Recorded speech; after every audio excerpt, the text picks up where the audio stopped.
Ұлы Отан соғысына аттанып, із-түзсіз жоғалып кеткен қазақ жауынгерінің мәйіті 80 жылдан кейін табылды. Ленинград шайқасында қаза тапқан Дәдікбай Құлтасовтың сүйегі Сырдария ауданына жеткізіліп, туған жерінде арулап жерленді.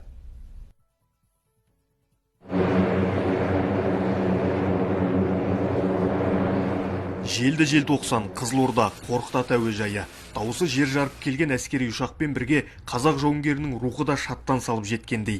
Дәдікбай Құлтасов ұлы майданға 1941 жылы алғашқылардың бірі болып аттанған. Сұрапыл соғыста отан үшін от кешіп, ұрыс даласында шейіт болды. Енді міне 80 жылдан кейін жауынгер сүйегі туған топырағына әкелініп, өскелең ұрпаққа өнегесі дәріптелді. Мінерге атың бар болса, мінерге кісі табылар, артында ұрпақ із қалса, өмір бойы отың жағылар дегендей, мына бүгінгі күні Құлтасов Дәдікбай көкеміздің денесі жерленген жерінен бүгінгі күні осы біздің егемендігіміздің арқасында елге оралып келіп жатыр. Бұл кісілердің отан қорғауда, елді қорғауда еңбегі өте зор.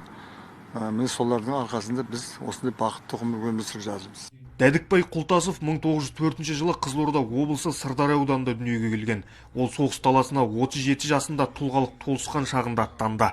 Қазақ жауынгері Ленинград майданындағы 136-шы атқыштар дивизиясында болып, 1942 жылдың қыркүйек айындағы шайқастың бірінде хабар-ошарсыз кеткен. Содан бері 80 жылдай уақыт өтсе де, артында қалған ұрпақтары жан-жаққа сұрау салып, іздеу жұмыстарын тоқтатпапты. Биыл Ленинград облысындағы Суворов еріктілер жасағы сұрапыл соғыс болған аумақтан қазақ жауынгерінің сүйегін іздеп тапқан. Ал оның Дәдікбай Құлтасов екеніне құжат деректері арқылы көз жеткіздік дейді туыстары. Нағыз біздің атамыз екенін оны білдік. Өйткені біз 30 жылдан бері іздеп жүргеннен кейін ол кісінің аты жөні, фамилиясын бәрін білетін тұғымыз.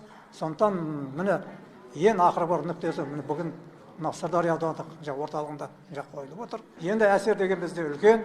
Менің тек қана мен өзім жалғыз әсерім емес, әулеттің әсері емес, ауылдық емес, аудандық емес. Бүкіл мына облысына жұртшылығы міне тік аяғынан қызмет көрсетіп жатыр. Сондықтан мені кәдімгі шексіз сезімде тұрмын. Аудан орталығында ерін ұлықтаған ел жауынгердің рухына тағзым етіп, жиналған жұрт шариғат жолымен соңғы сапарға шығарып салды. Келешекте Дәдікбай Құлтасовтың есімі ардақталып, өскелең ұрпаққа ерлігі дәріптеле бермек. Елжас Әбілда, Санжар Мансұр, Төрехан Қожахметов, Қызылорда телеарнасы, Сырдария ауданынан.